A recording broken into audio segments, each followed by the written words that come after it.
नमस्कार, आर्य न्यूज देख रहे हैं आप। मैं हूं आपके साथ पल्लवी सिंह। रुक करेंगे इस वक्त की बड़ी खबरों की ओर। शुरुआत करते हैं एटा से, जहां पर दहेलिया पूछ के कार्यक्रम के दौरान ग्राम प्रधान ललित मोहन मिश्रा ने ग्राम समाज की जमीन पर कब्जा करने वाले दबंग सपा नेता और पूर्व प्रधान बलबीर यादव की एटा डीएम से शिकायत की है। तो वहीं एटा डीएम अंकित कुमार अग्रवाल ने अलीगंज एसडीएम मानवेंद्र सिंह को पूरे मामले के जांच के आदेश जारी कर दिए। इस जांच के बाद मामला सही पाए जाने पर ग्राम समाज की जमीन को जल्द ही अब कब्जा मुक्त कराए जाने को लेकर निर्देशित किया है। आपको ये भी बता दें कि पीड़ित ग्राम प्रधान ललित मोहन मिश्रा ने बताया है कि 5 सालों से लगातार वो कोशिश कर रहे हैं और शिकायतें की जा रही हैं, लेकिन कोई कार्रवाई नहीं की गई। अवैध कब्जा धारक बलबीर सिंह यादव की शिकायत और दबंग बलबीर पीड़ित को जान से मारने की धमकी भी दे रहे हैं। बताया जा रहा है कि एटा के अलीगंज तहसील क्षेत्र के दहेलिया पूछ का पूरा मामला है, जहां पर एक पीड़ित ने एसडीएम से अब गुहार लगाई है। प्रधान है बलबीर सिंह यादव, जो भूमाफिया है और दबंग गुंडा है जी। उसने हमारे गांव की ग्राम समाजी जमीन पे लगभग 1 बीघा जमीन पे कब्जा कर लिया है जी। उस पर अपनी कोठी बना ली है। उस पर हमारे गांव के ग्राम समाज के लोग उस पर कंडे और जमीन पे फसल सुखाते थे जी। मैंने कई बार माननीय जिलाधिकारी महोदय का शिकायत की, पूर्व पिछली सरकार में शिकायत की, 2017 में शिकायत की जी। और जिलाधिकारी महोदय के आदेश पे बिल्डिंग तोड़ने का आदेश हो गए थे। सारा फोर्स पहुंच गया था, बुलडोजर पहुंच गया था जी। लेकिन दबंग माफिया भूमाफिया बलबीर सिंह यादव 60 गांठ से आदेश कर दिया था डीएम ने तोड़ने का। हाँ, आदेश कर दिया था। फिर क्या हुआ? जेसीबी पहुंच गई थी, बुलडोजर पहुंच गया, बुलडोजर पहुंच गया और तहसीलदार पहुंच गए थे, डिस्पाल पहुंच गए, कानून सब पहुंच गए थे जी। और फिर भी वहाँ से प्रशासन वापस लौटा, बिल्डिंग नहीं तोड़ी। हमारे गाँव का पूर्व प्रधान।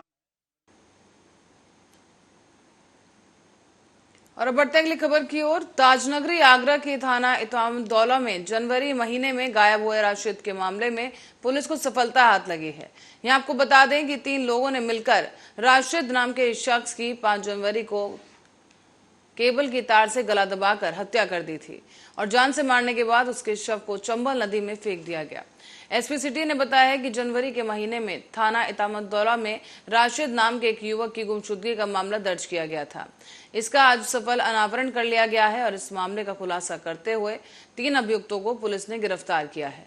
तो वहीं एसपी सिटी ने यह भी बताया कि राशिद शिवम के यहाँ पर चांदी के सामान बनाने का काम करता था। तो वहीं शिवम को राशिद पर शक हुआ, जिसके बाद कुछ सामान चोरी भी हुआ और इसीलिए शक के आधार पर ही राशिद को बहाने से बुलाकर बहला फुसलाकर चंबल नदी की तरफ ले गए और वहां पर जाकर आरोपियों ने केबल की तार से उसका गला दबाकर हत्या कर दी और शव को चंबल नदी में ही फेंक दिया। फिलहाल पुलिस ने अभियुक्तों से मृतक की टी-शर्ट, केबल के कटे हुए तार और एक स्कूटी और एक मोटरसाइकिल बरामद की है।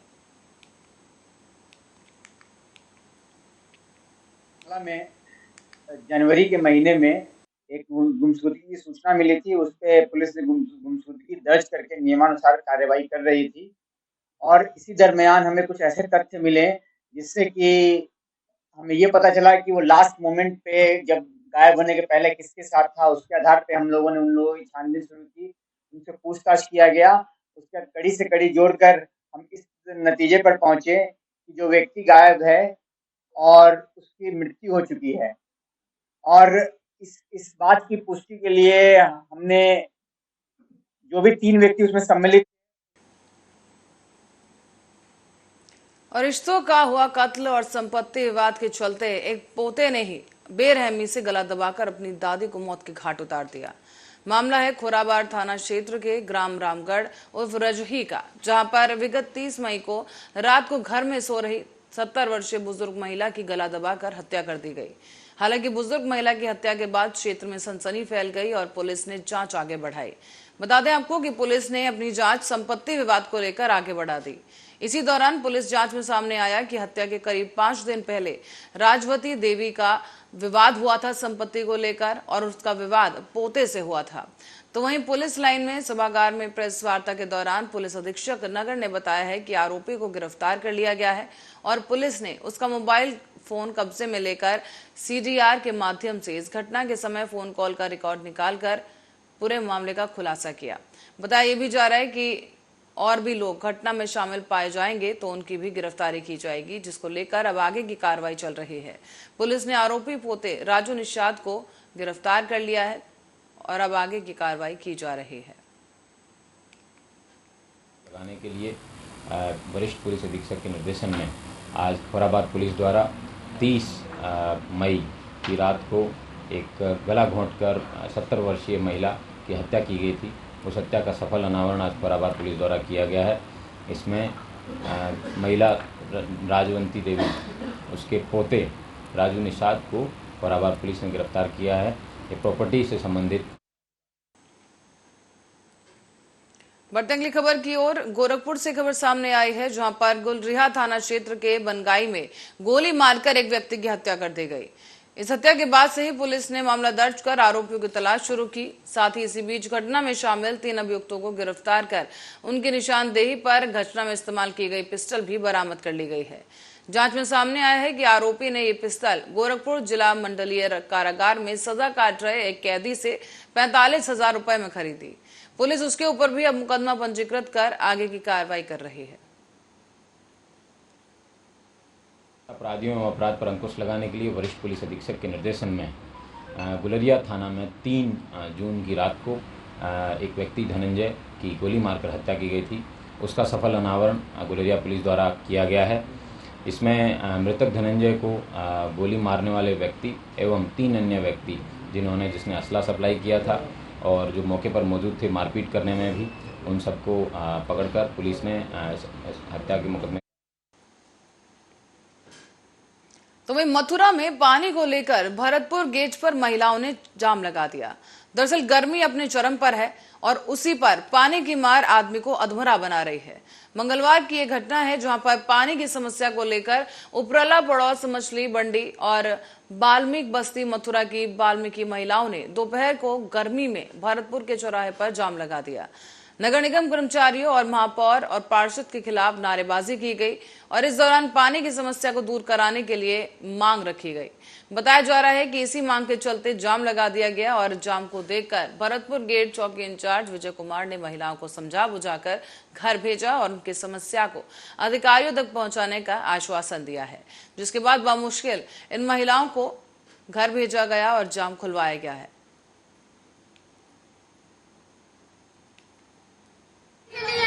कब से पानी नहीं आ रहा है? बिल्कुल नहीं है पानी। जाकर देखो घरों में एक गिलास पानी पीने को पानी नहीं है भाई साहब के रहने वाले, पानी नहीं पीने के लिए बच्चे भूखे पड़ रहे हैं। क्या बताइए आप, कहाँ जाए कहाँ नहीं? थोड़ा हाथ जोड़ने की बात है। समस्या जो हमारी पानी की वजह से, पानी की तो। और बहराइच में पुलिस ने आगामी त्योहारों को लेकर कमर कस ली है। इसी क्रम में दंगा और बवाल से बचने के लिए और उसको नियंत्रित में करने के लिए अभ्यास किया जा रहा है। आपको ये भी बता दें कि आईजी अखिल कुमार के निर्देश पर पुलिस अधीक्षक ने यह अभ्यास शुरू करवाया, जो कि पुलिस लाइन में किया गया है। भीड़ को तितर बितर करने रबर बुलेट गन, लाठी चार्ज और आंसू गैस के गोले जैसे तमाम जो साधन हैं और जो तरीके हैं उनको लेकर जानकारी दी गई और इस तरीके से साथ ही साथ शस्त्रों के बारे में भी जानकारी साझा की गई है। अपर पुलिस अधीक्षक ग्रामीण अशोक सिंह के नेतृत्व में यह अभ्यास किया गया।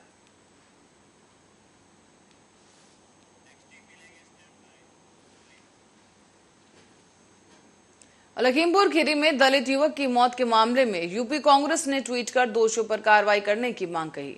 आपको बता दें कि 3 दिन पहले ही लखीमपुर खीरी में गोला थाना क्षेत्र के मूर्तिहा गांव निवासी दलित युवक धर्मेंद्र की जिला कारागार में मौत हो गई थी। दलित युवक धर्मेंद्र 2 दिन पहले ही गौकुशी के आरोप में गोला थाना द्वारा भेजा गया जेल, जहां पर परिजनों का भी आरोप सामने आ रहा है कि गोला थाना एसएचओ विवेक उपाध्याय ने धर्मेंद्र को छोड़ने के बदले 40,000 रुपए की मांग की थी। मृतक के परिजन 40,000 रुपए पुलिस को नहीं दे पाए। इसके चलते थाने में दलित धर्मेंद्र को पुलिस ने 3rd डिग्री टॉर्चर किया है। इसी के साथ साथ दलित धर्मेंद्र की हालत बिगड़ी और बिगड़ी हालत की अवस्था में ही गोला थाना पुलिस ने उसे जेल भेज दिया, जिसकी वजह से धर्मेंद्र की मौत हो गई। पीड़ित परिवार ने अब एसपी खीरी संजीव सुमन से मिलकर गोला थाना एसएचओ विवेक उपाध्याय समेत करीब 3 सिपाहियों के खिलाफ तहरीर देकर मुकदमा लिखने की मांग कही, लेकिन पीड़ित पक्ष का अभी तक कोई मुकदमा दर्ज नहीं किया गया है। साथ ही पीड़ित पक्ष कोर्ट पहुंचा, जिसके बाद मुकदमा दाखिल किया गया।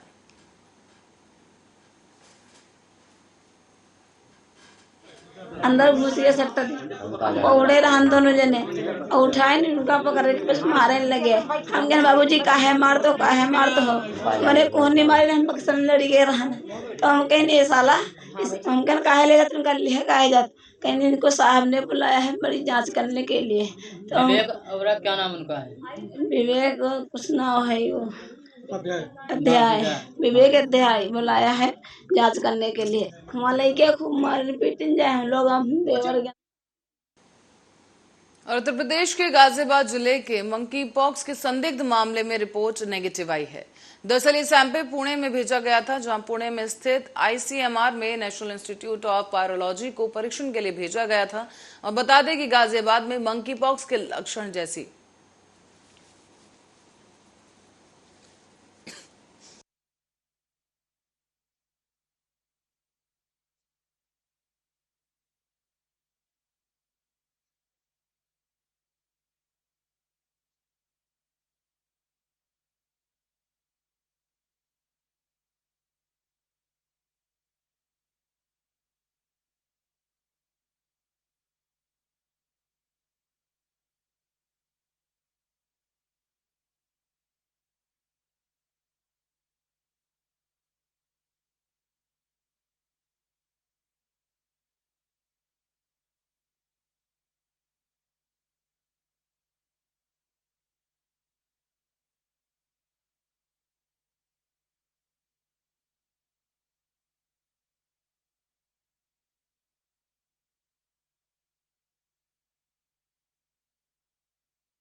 चले कि मंकी पॉक्स के लक्षण जैसे एक बच्ची में मिले थे और 5 साल की वो बच्ची बताई गई, जिसकी जानकारी गाजियाबाद के CMO ने दी थी।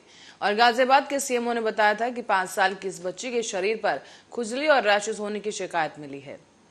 इसी के बाद एहतियात के तौर पर मंकी पॉक्स की जांच के लिए बच्ची का सैंपल लिया गया और उसे पुणे भेजा गया, जिसके बाद अन्य स्वास्थ्य समस्या बच्ची में नहीं सामने आई और ना ही उसके किसी करीबी ने पिछले 1 महीने में विदेश यात्रा की है। इसके बाद जांच के लिए जो सैंपल है उसे पुणे में स्थित नेशनल इंस्टीट्यूट ऑफ वायरोलॉजी यानी ICMR में भेजा गया था। यहाँ पर अब सैंपल की रिपोर्ट नेगेटिव आई है।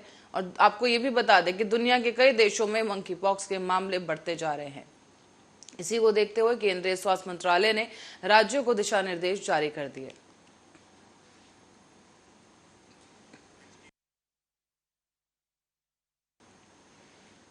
पश्चिम बंगाल की मुख्यमंत्री और तृणमूल कांग्रेस की अध्यक्ष ममता बनर्जी ने बीजेपी पर एक बार फिर निशाना साधा है।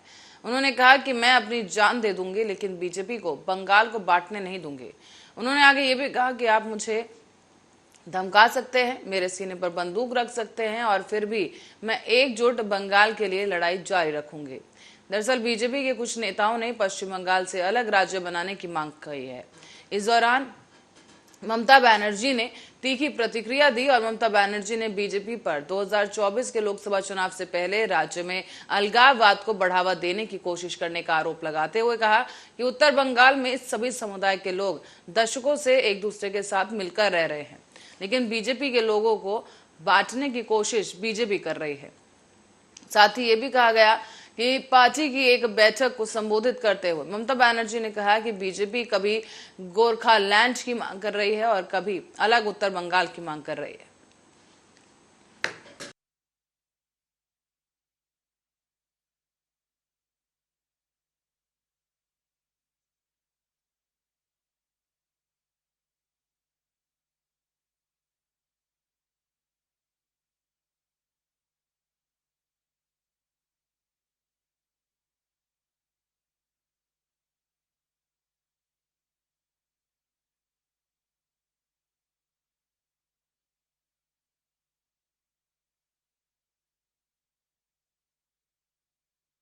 बहा देंगी लेकिन राज्य को कभी विभाजित नहीं होने देंगी। साथ ही आपको ये भी बता दें कि ममता बनर्जी ने अलीपुरद्वार में कहा है कि कुछ लोग मुझे धमकी दे रहे हैं और मैं उनसे नहीं डरती। बता दें कि रविवार को ही कामतापुर लिबरेशन ऑर्गेनाइजेशन के प्रमुख जीवन सिंह ने वीडियो मैसेज में ममता बनर्जी को चेतावनी दी। जीवन सिंह कामतापुर को अलग राज्य बनाने की मांग कर रहे थे और इसी पर चेतावनी दी गई सीएम ममता बनर्जी को, जिसके बाद उन्होंने पलटवार किया है।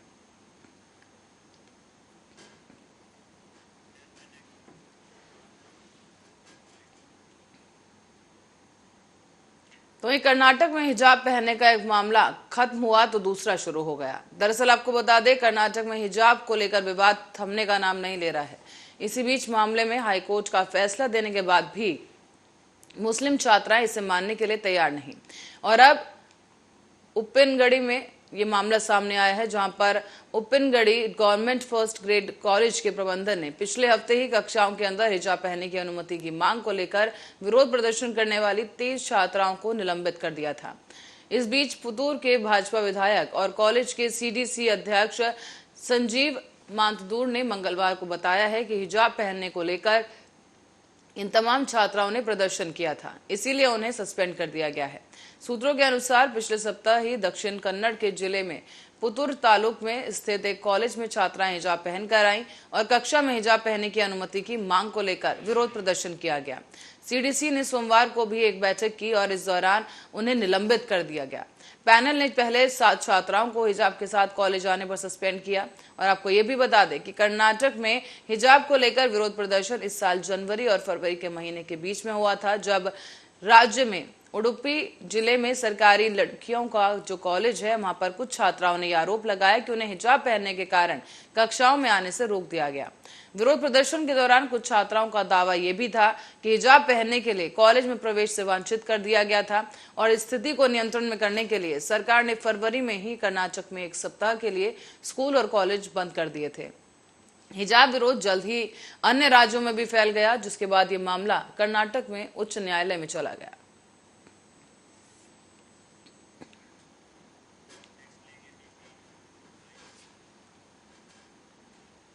तो वहीं नोएडा में एक व्यक्ति से 53 लाख रुपए की कथित साइबर ठगी का मामला सामने आया है।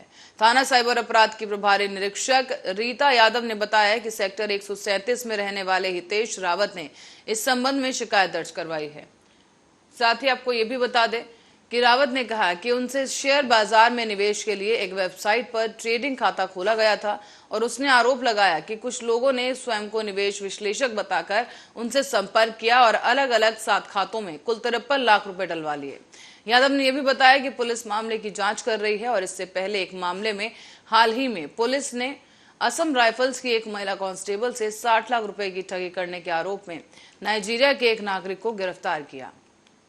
साइबर क्राइम विभाग के पुलिस अधीक्षक प्रोफेसर त्रिवेणी सिंह ने बताया है कि असम राइफल्स में तैनात एक महिला कांस्टेबल ने सेक्टर 36 में स्थित एक साइबर क्राइम थाने में शिकायत दर्ज करवाई और एक मैट्रिमोनियल साइट पर शादी के लिए उसने प्रोफाइल बनाया था।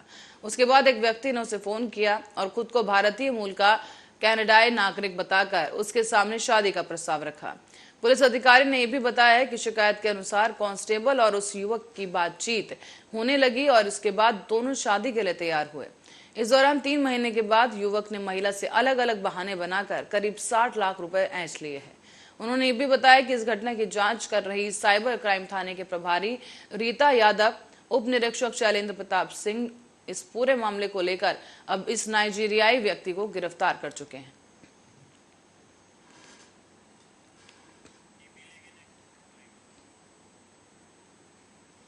और केंद्रीय गृह मंत्री अमित शाह ने प्रधानमंत्री नरेंद्र मोदी के नेतृत्व वाली केंद्र सरकार के कार्यकाल में उनकी उपलब्धियां साझा की।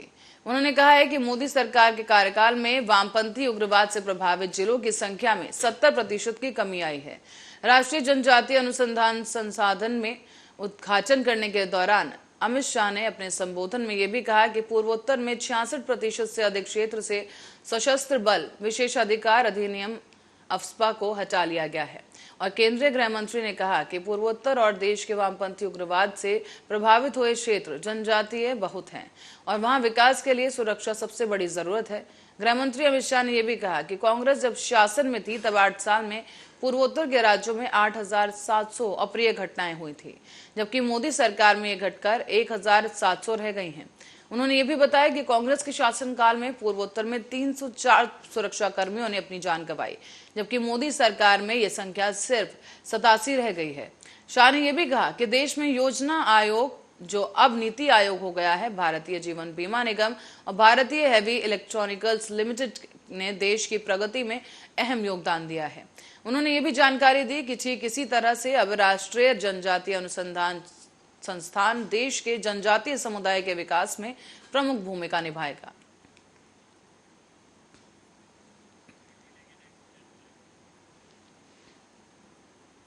तो वहीं महाराष्ट्र में लगातार छठे दिन कोरोना के 1000 से अधिक मामले सामने आए हैं।